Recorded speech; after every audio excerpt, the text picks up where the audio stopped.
Brother, you're looking at me with a blank face. Have I confused you with that? Yeah. What we mean by that is that in Arabic, you understand Arabic? Becomes lazim upon him. هذا العقد يصبح لازم عليه. Becomes lazim on him. So for example, when a buying and selling transaction has taken place, it becomes lazim. That contract becomes lazim and becomes obligatory on him. So therefore, I cannot, for example, if I bought something from Brother Rahim, I can't go back and say, Rahim, give it back to me. Why? Because Rahim will tell me, look, we've already had a business transaction, and it's lazim on you, so you cannot come back and tell me that no, give me back my money. Right. And the other way, for example, we can look at contracts is that when it's not wajib on both parties, such as when both parties have the right to continue the transaction. Such as, for example, you put it when you're doing the contract, you say, we both have the right to discontinue with the transaction whenever we want. Okay? So this would be permissible. One example of how this is, for example, in modern contracts. Modern contracts, when you go and buy a washer, for example, they say, we give you 30 days warranty, 30 days guarantee, no questions asked, money back policy, isn't it? So that is as if the business has made the condition upon you that you can return it within the 30 days. So because the business has made a condition upon you that you can return in 30 days, then it's not wajib on you to keep that product. Rather, you can return it within that 30 days. After the 30 days, becomes wajib on you.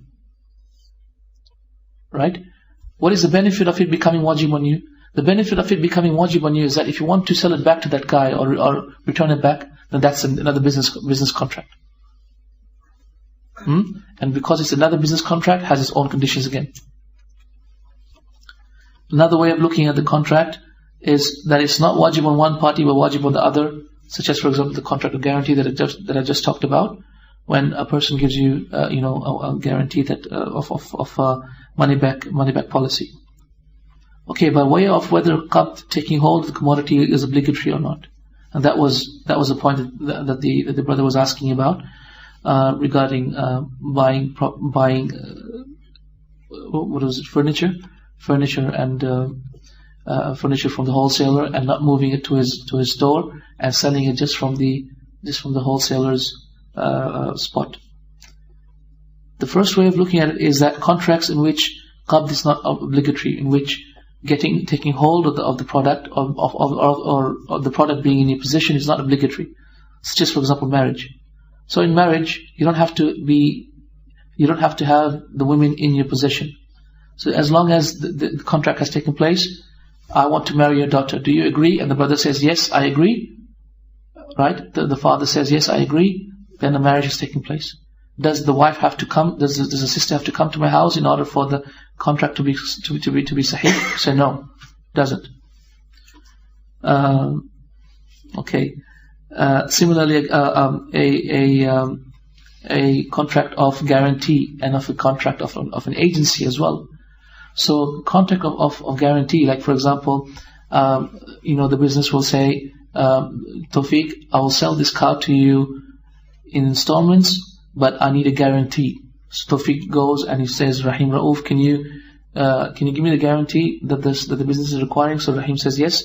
So Rahim comes with me and he says to the business, I am a guarantee for Tawfique. I am a guarantor for Tawfique. So it's not wajib on Rahim Rauf. He can leave this guarantee whenever he wants. So this is what we're talking about here. Contracts in which I'm sorry, I've actually missed over. The contracts in which qabd is not obligatory, meaning being in possession of the product is not obligatory. Okay, contracts in which qabd is obligatory, in which taking hold of the product is obligatory. That would be for either transfer of the ownership. So, for example, for such as gifts and lending, taking hold of the product is obligatory. So, for example, if you tell Brother Rahim, say, Brother Rahim, I want to give this laptop to you. So, the laptop does not become the property of Rahim until Rahim actually physically takes the laptop in his possession. Because before Rahim takes the laptop in his possession, I can say, no, I don't want to give it to him anymore. And it's right. However, if it comes in his possession, and he's taken it in his possession, then you cannot ask for it back. Okay, guys? Now, the contracts in which the qabd is obligatory, taking hold of the commodity is obligatory for the contract to be correct itself, such as, for example, monetary transactions. We will see, as we will come to ribah inshallah in the next session, that taking hold of the money at the same time is obligatory.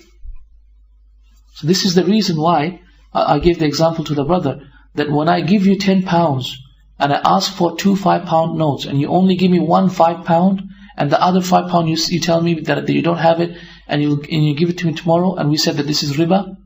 The reason why we said it's ribah is because that brother did not give you the other £5 note at the same time. Why? Because qabd, taking possession of the other 2 £5 notes at the same time, is obligatory in order to prevent ribah in monetary transactions. We will come to that inshallah in the section of ribah in the next session. So contracts in which another way, contracts in which qabd is obligatory for the contract to be wajib, such as, for example, gifts and security deposit. It is only when Rahim for example, has taken the laptop that I given him as a gift, physically taken him, that the contract actually becomes wajib. So I cannot ask for it back from him. In the same way as security deposit. For example, the brother says, I say, Rahim, can you lend me some money? I need £1,000. And Rahim can tell me, okay, but I need a security deposit. That's halal, okay? And so I say, okay, Rahim, take my laptop. Take my laptop as the security deposit for £1,000 that you're selling me. And before Rahim takes the laptop, I say, no, take it back. So no, I'll give you something else. Okay? I'll give you my coat, for example, as a security deposit. So that would be halal. However, if Rahim has taken the laptop already in his possession as the security deposit, then I cannot ask for it back until I have paid the £1,000 back. Okay. Then we can look at contracts as well by way of compensation for giving a commodity. How is that? For example, there is a compensation for buying and selling. When you sell something, you get something back. In other contracts, it may be that you don't get something back. Why? At the example of what? Such as, for example, giving gifts. You see, look at this. In Islam, considers giving gifts a contract. Islam considers lending a contract. Islam considers an agency, a kafala agreement, a contract. Islam considers a guarantee, a person giving a guarantee as a contract. So these are all different contracts. Okay, guys? But in these contracts, giving a gift, an agency, or a kafala, or a guarantor, etc., then you're not getting anything for it. This is how we can also look at contracts. We can also look at contracts by whether it's valid or invalid. An example of a valid contract, such as, for example, buying and selling is a valid contract. Renting is a valid contract, provided that all conditions are met. However, invalid contracts are what, for example, such as buying and selling to and from a mad person.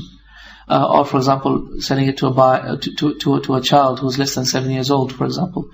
Or selling blood, for example, is an invalid contract. Why? Because the commodity itself is haram.